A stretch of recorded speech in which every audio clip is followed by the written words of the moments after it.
우리 신앙 고백함으로 월요일 새벽 기도회를 시작하도록 하겠습니다. 전능하사 천지를 만드신 하나님 아버지를 내가 믿사오며 그 외아들 우리 주 예수 그리스도를 믿사오니 이는 성령으로 잉태하사 동정녀 마리아에게 나시고 본디오 빌라도에게 고난을 받으사 십자가에 못 박혀 죽으시고 장사한 지 4일 만에 죽은 자 가운데서 다시 살아나시며 하늘에 오르사 전능하신 하나님 우편에 앉아 계시다가 저리로서 산자와 죽은 자를 심판하러 오시리라.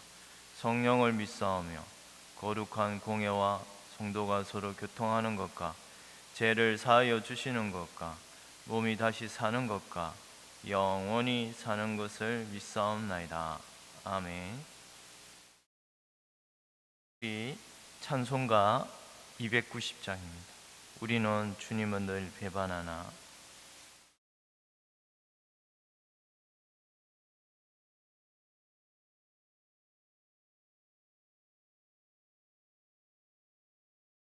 찬송가 290장 우리는 주님을 늘 배반하나 함께 찬송하겠습니다.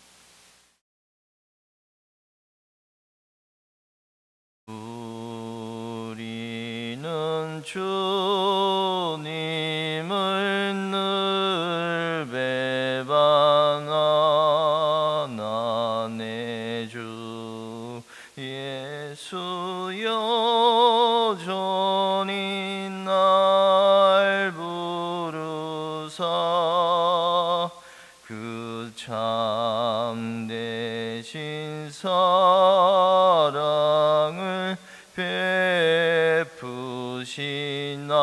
베푸시나니 내 영제여 주님을 곧 따르라.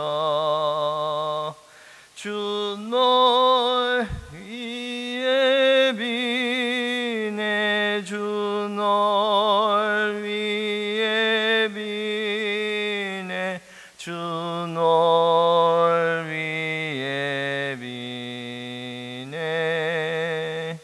항상 비시네 주께서 풍성한 은혜를 내려 내 영혼이 나날이 복받으니 주 예수를 너희도 구주로 섬겨 곧 따르면 풍성한 복 받겠네.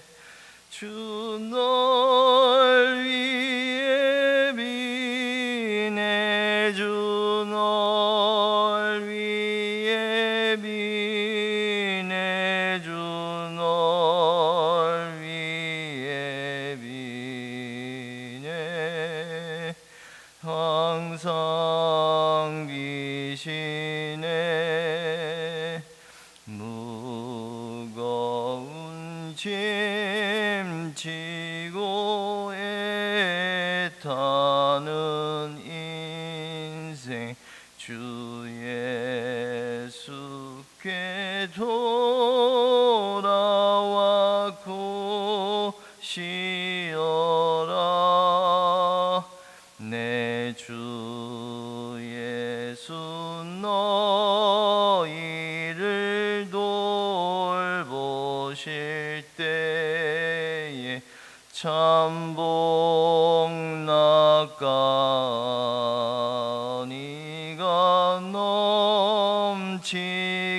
넘치겠네. 주 널 위에 비네 주 널 위에 비네 주 널 위에 비네 항상 비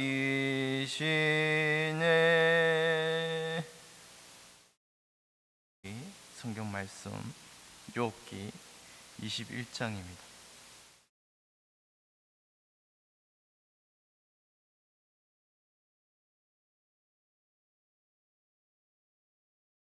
욥기 21장 17절에서 34절 마지막 절까지 말씀입니다.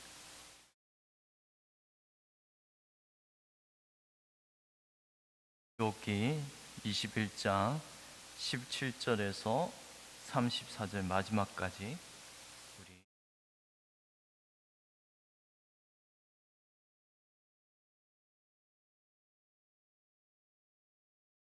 다 찾으셨나요? 782페이지입니다. 욥기 21장 17절에서 34절까지 말씀입니다.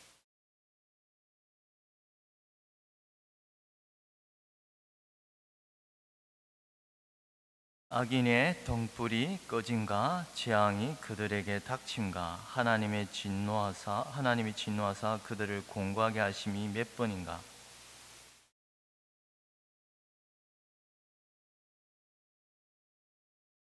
하나님은 그의 죄악을 그의 자손들을 위하여 쌓아두시며 그에게 갚으실 것을 알게 하시기를 원하노라.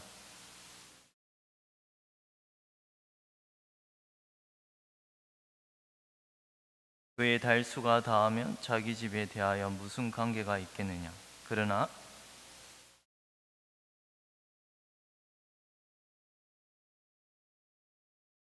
어떤 사람은 죽도록 기운이 충실하여 안전하며 평안하고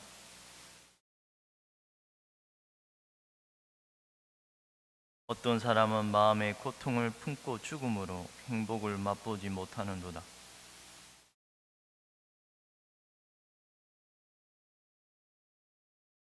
내가 너희의 생각을 알고 너희가 나를 해하려는 속셈도 아노라.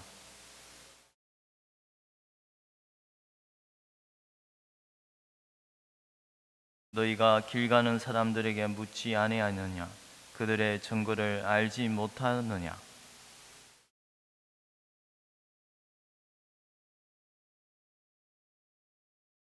누가 능히 그의 면전에서 그의 길을 알려주며 누가 그의 소행을 보응하랴.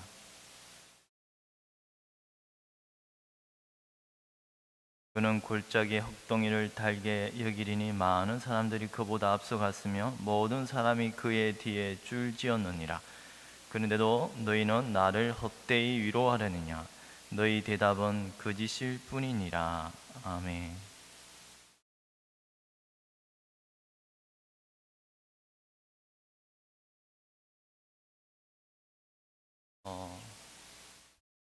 오늘 좀 길어질 것 같습니다. 양해 바랍니다. 앞서 본문은 우리가 악인이 번성하는 것을 우리가 어제 잠시 살폈습니다. 악인이 번성하는 것을 말하고 있는데요. 오늘 말씀은 다시 욥이 뭐라고 말합니까? 악인의 형벌을 말하고 있어요. 악인의 형벌을 말하고 있다는 점에서 어떻습니까? 욥이 이런 모순적인 상황을 잘 알고 있었다는 것을 말해주고 있어요. 17절 악인의 함께 읽도록 하겠습니다. 악인의 등불이 꺼진가 재앙이 그들에게 닥친가 하나님이 진노하사 그들을 공고하게 하심이 몇 번인가. 이 악인이 이렇게 벌을 받는다는 거, 고통받는다는 거, 또 바로 이어서 뭐라고 말합니까? 그들이 바람 앞에 검불같이 폭풍이 날려가는 개같이, 악인이 바람에 나는 겨같이 불에 태워질 것임을 알리고 있다는 말입니다. 지금 욥도 친구들이 말하는 그 주장대로 악인에 대한 형벌, 율법의 원칙, 공의의 원칙을 알고 있었고 지금 그가 그런 원칙을 말하고 있습니다. 악인들에게 심판이 임할 것임을 욥은 알고 있었습니다. 그리고 19절 하나님은 그의 죄악을 자손들을 위하여 쌓아두시며 그에게 갚으실 것을 알게 하시기를 원하노라. 여기 이 19절에 원하노라는 말은 없습니다. 단어는 없습니다. 왜 여기서 원하노라는 이런 바람의 단어가 추가된 것은 욥이 악인들의 자녀들이 결국 재앙을 받게 될 것임을 지금 말하고 있는데요. 이것은 앞서 말한 8절에 보면 자손이 잘 되는 것과 맞지 않기 때문에 이런 충돌되는 악인의 자손들이 떵떵거리고 잘 사는 것을 이미 17장 초두에 말하고 있지 않습니까? 그런데 이제 와서 악인들이 잘 된다고 악인의 자손들이 벌을 받을 거라고 말하니 모순적인 상황을, 우리말 성경은 그걸 모순적인 상황을 잘 해석하기 위하여 바라노라, 그냥 욥이 이런 소망을 담아서 말하고 있다는 점입니다. 그래서 앞뒤 문맥이 자연스럽게 이어지고 있다는 말입니다. 그런데 욥은 앞에는 강하게 악인이 잘 되고 떵떵거리고 잘 사는 모습을 말하고 있고, 완전 뒤에서는 뭐라고 말해요? 악인의 자손들이 형벌을 받을 거라고, 진노의 날을 위하여 쌓아두고 있다고 하나님은 그런 말을 말하고 있습니다.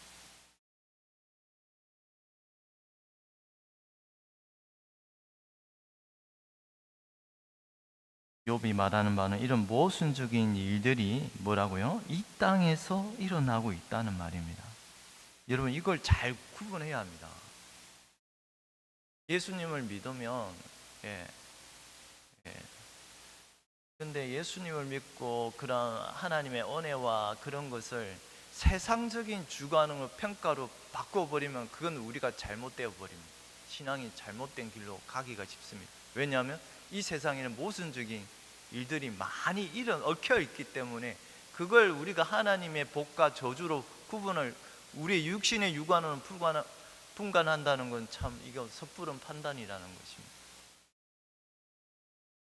지금 욥이 그러한 상황을 말하고 있다는 말입니다.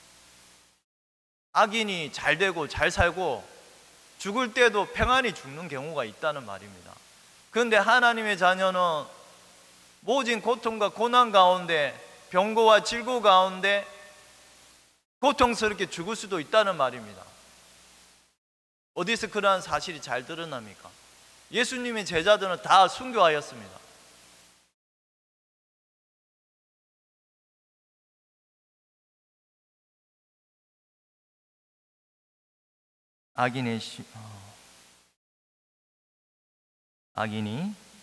앞서 악인의 자녀들이 잘 되는 것, 이러한 부조리한 일들이 이 땅에 일어나는 것, 반대로 오늘 말씀에서는 악인의 자녀들이 심판을 받게 되는 이런 공의의 원칙들이 동시에 이 땅에 일어나고 있음을, 악인의 번영과 또한 악인의 심판 둘 다 이 땅에서 일어나고 있다는 사실, 이런 참 모순되고 충돌되는 일이 이 땅에서 섞여 있음을 알려주고 있다고 생각이 됩니다. 전도서는 세상에서 행하여지는 것 헛된 일이 있나니 곧 악인들의 행위에 따라 벌을 받는 의인들도 있고 의인들의 행위에 따라 상을 받는 악인들도 있다는 것이라. 내가 이르노니 이것도 헛되도다. 전도자는 이런 것을 보고 한탄해 하였습니다. 이런 악인들의 자녀들도 그 뿌리를 받고 번성하는 모습과 반대로 오늘 악인들에게 19절에는 뭐라고 말합니까? 하나님은 그의 죄악을 그의 자손들을 위하여 쌓아두시며 그에게 갚으실 것을 알게 하시기를 원하노라. 제가 오늘 이 19절을 가지고 좀 말씀을 전하려고 합니다. 악인들의 자손들을 하나님은 그 악인에게 죄악을 갚되 뭐라고 말해요? 그 자손들에게 하나님이 징벌을 하시겠다고 말합니다. 그런데 이거는 우리가 공부한 대로 그 자손들이 죄가 없어서 죄가 없는데 벌을 받는다는 말은 아닙니다. 하나님은 모든 인간은 그 죄악의 행위대로 벌을 받는 건 분명합니다. 그런데 우리가 악인의 집안에 보면 그 죄악들의 그 악습과 행습이 부모로 말미암아 답습이 되는 경우가 너무나 많지 않습니까? 그런 경우를 생각해 보면 이해가 더 잘 될 거라 생각합니다. 하나님은 그의 죄악을 그의 자손들을 위하여 쌓아두시며, 이 말씀을 한번 생각해 본다면 우리가 세상의 시각으로 본다면 악인들이 잘 되고 번성하고 그 집안의 가축들까지 앞서 본문은 번성을 누리고 번영을 누린다 하지 않습니까? 악인의 집안의 짐승들까지도 막 잘 자라고, 이런 그들의 부유함과 풍성함, 세상의 부유함이 오늘 이 19절의 말씀을 적용하면 그 자녀들에게는 어떻게 됩니까? 하나님의 징벌의 수단으로 사용이 된다는 겁니다. 악인 그 부모의 세상의 부유함이 자녀들에게는 독이 될 것임을 알리고 있는 말씀이 19절의 말씀입니다. 하나님은 그의 죄악을 그의 자손들을 위하여 쌓아두시며 그에게 갚으실 것을 알게 하시기를 원하노라. 욥은 우리에게 경고해 주고 있습니다. 악인의 재물이 오히려 그 자손들에게 하나님의 징벌의 수단으로 사용될 것임을 경고하고 있습니다.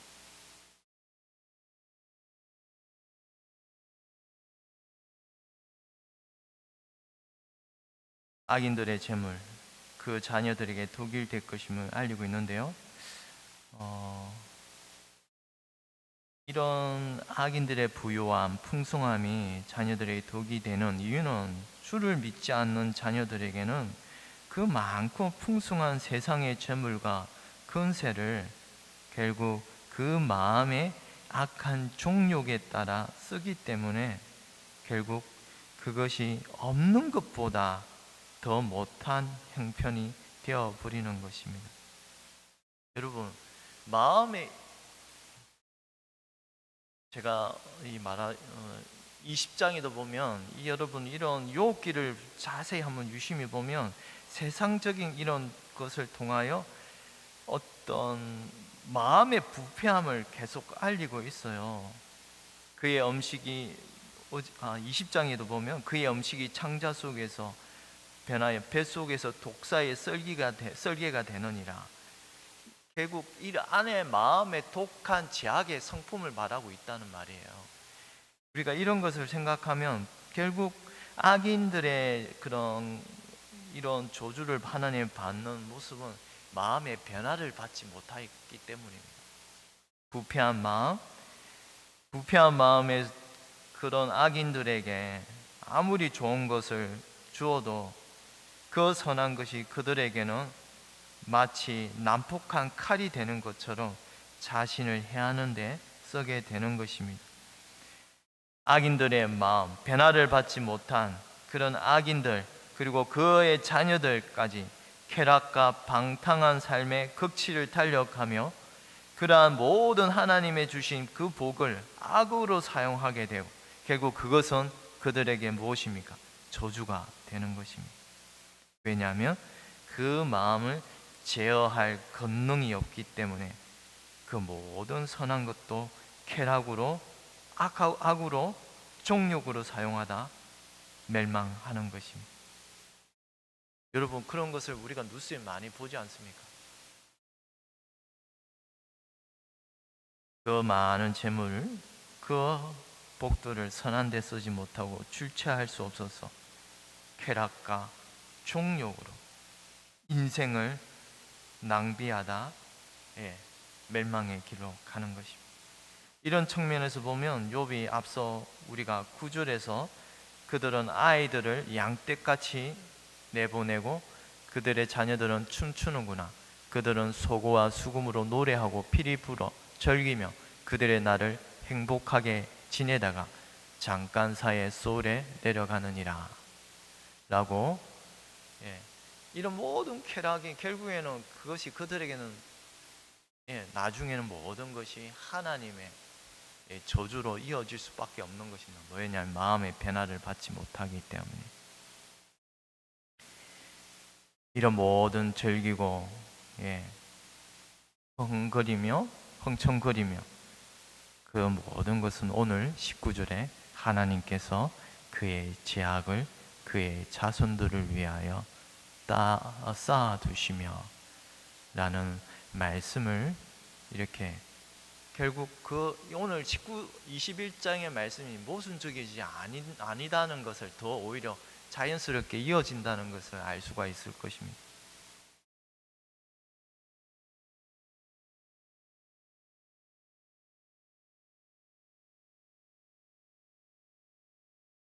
우리 이런 점을 오늘 생각해 보면 22절에도 하나님께서 높은 자들을 심판하시느니라 라고 말씀하고 있어요.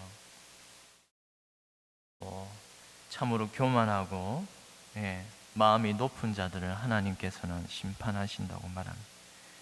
여러분, 이처럼 악인의 이런 교만한 마음, 마음의 변화를 받지 못하고 하나님의 말씀을 불신하며 하나님의 말씀을 거역하며 자기의 마음의 정욕대로 살아가는 이런 인생들에게 결국 오늘 21장 말씀의 말미에는 심판이 있을 것임을, 형벌이 있을 것임을 알리고 있다는 말입니다.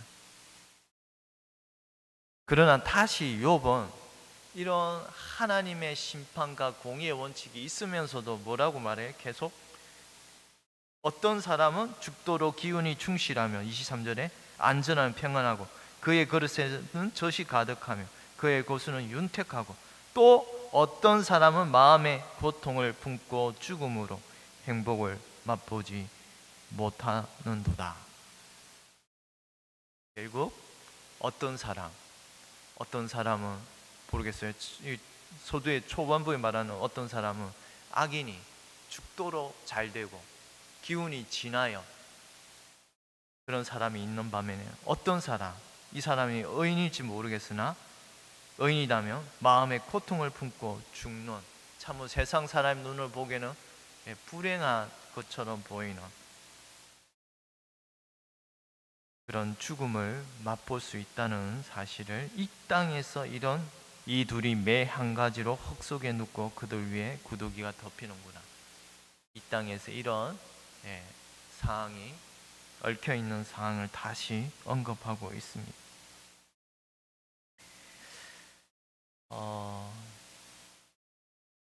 특별히 제가 또 20절 보니 자기의 멸망을 자기의 눈으로 보게 하며 전능자의 진노를 마시게 할 것이니라.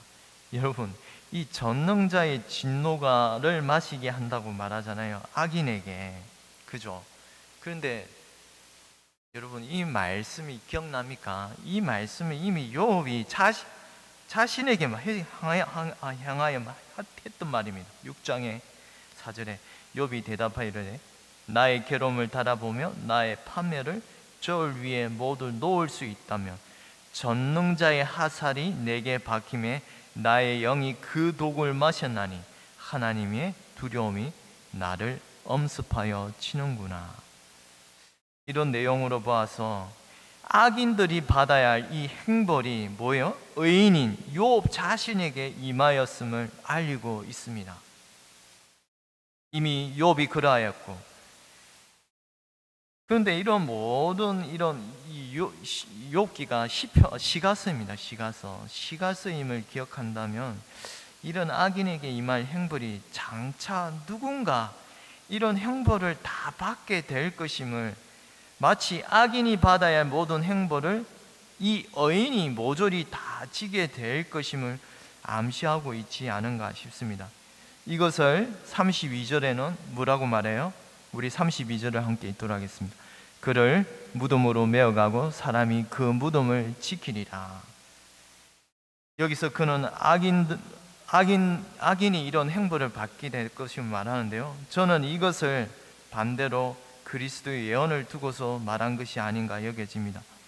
계속 욥은 자신을 두고서 고난을 받고 마치 악인이 받는 형벌을 자신을 받는 이런 모습으로 계속 이어지는 것으로 보았어도, 여기서 말하는 이가 그가 악인이라고 보일지라도 저는 악인의 모든 행보를 대신 지시는 예수 그리스도가 마치 저주를 받은 자처럼 그분께서 무덤으로 이끌려지게 될 것임을 예언하고 있는 말씀으로 여겨집니다.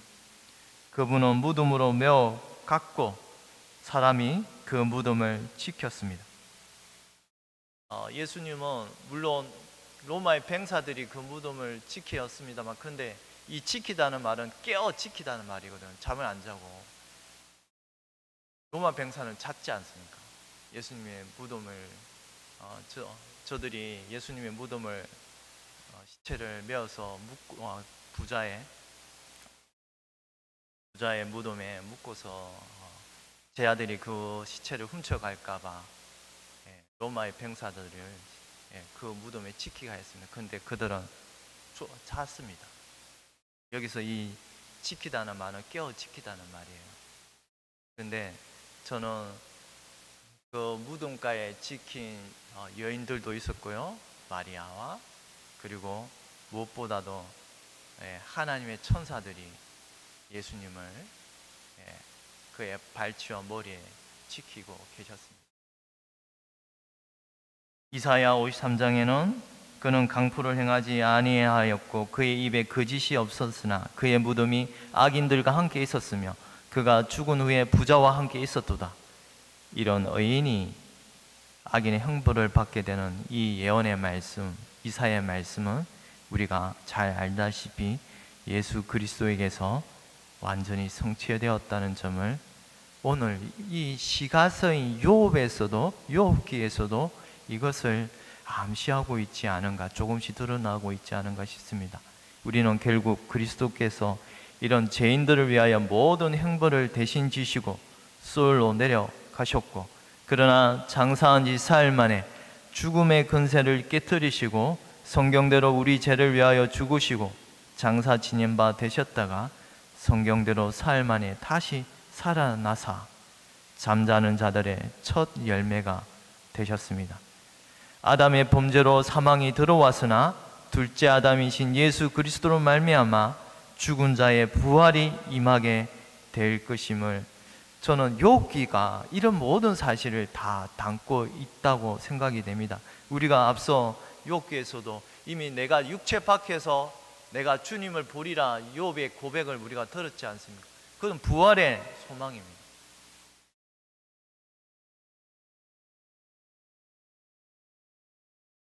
우리가 그리스도 안에서 모든 사람이 참 생명을 얻게 되리라는 이런 부활의 사건을, 예수 그리스도의 죽음과 부활이 욥기서에서도 넘짓이 담겨 있다고 여겨집니다.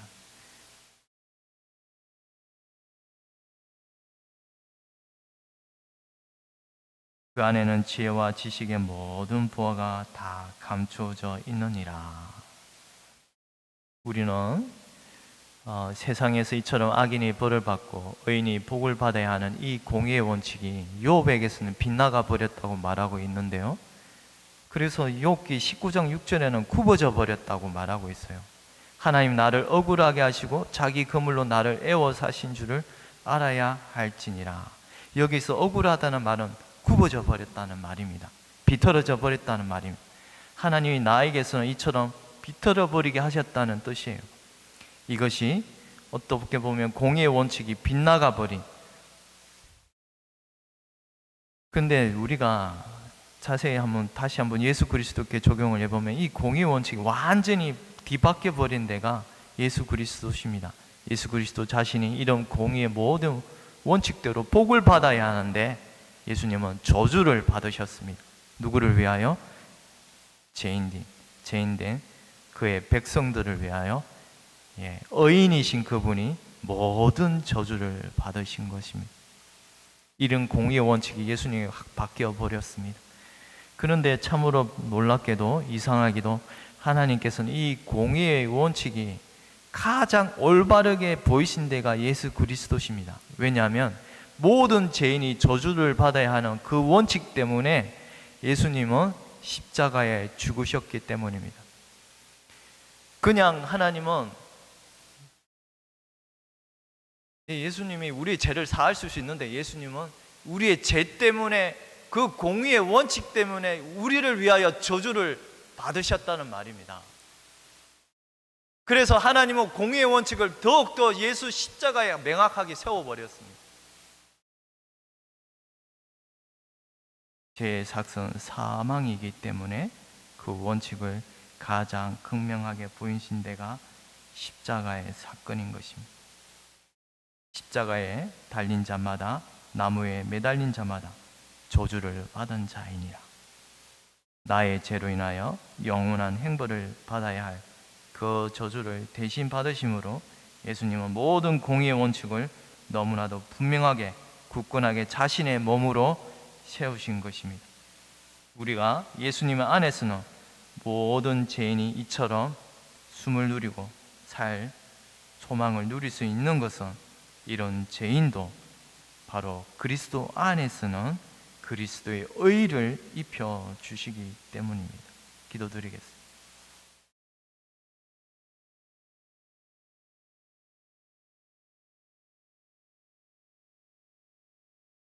하나님 아버지, 참으로 저희는 무지하고 어리석어서 하나님 늘 하나님의 말씀을 순종하기보다는 하나님 어그러지고 잘못된 길로 마음에 부패한 마음을 따라 걸어갈 때가 너무나 많사온데, 그러나 하나님의 백성에는 이런 죄인에게 예수 그리스도를 믿음으로 말미암아 성령이 우리 심령 가운데 임하심으로 이제는 육체의 소욕을 따라 걸어가게 하시는 것이 아니라 성령의 소욕을 따라 걸어가게 하시는 이 놀라운 길을 열어주셨사온데, 오늘도 주의 백성들이 아버지 앞에 나와 엎드리며 구할 때 우리 마음 가운데 성령의 은혜를 더하여 주시사 마음의 종욕을 따라 걸어가는 것이 아니라 성령의 거룩한 소욕을 따라 거룩한 길을 따라 걸어갈 수 있도록 은혜를 베풀어 주시옵소서. 세상을 바라볼 때마다 어그러지고 잘못된 참으로 악인이 행행하는데도 하나님 참으로 이처럼 하나님의 심판이 멀리 떨어져 있는 것처럼 보일 때도 우리는 그런 것을 한탄스럽게 낙심하는 것이 아니라 하나님께서는 그래도 이 땅을 하나님의 오묘한 진리와 신비로운 섭리의 손길로 이 땅을 다스리고 또한 공의의 원칙을 굳건하게 세우고 계심을 믿는 믿음으로 이 땅 가운데 주의 백성들은 거룩한 소명의 길을 걸어갈 수 있도록 은혜를 베풀어 주시옵소서. 감사하고 이 모든 거 우리 주 예수 그리스도 이름으로 기도드리옵나이다. 아멘. 하늘에 계신 우리 아버지여, 이름이 거룩히 여김을 받으시오며 나라의 임하옵시오며 뜻이 하늘에서 이루어진 것 같이 땅에서도 이루어지이다. 오늘날 우리에게 일용할 양식을 주옵시고 우리가 우리에게 죄 지은 자를 사하여 준 것 같이 우리 죄를 사하여 주옵시고 우리를 시험에 들게 하지 마옵시며 다만 악에서 구하옵소서. 대개 나라와 근세와 영광이 아버지께 영원히 있사옵나이다. 아멘.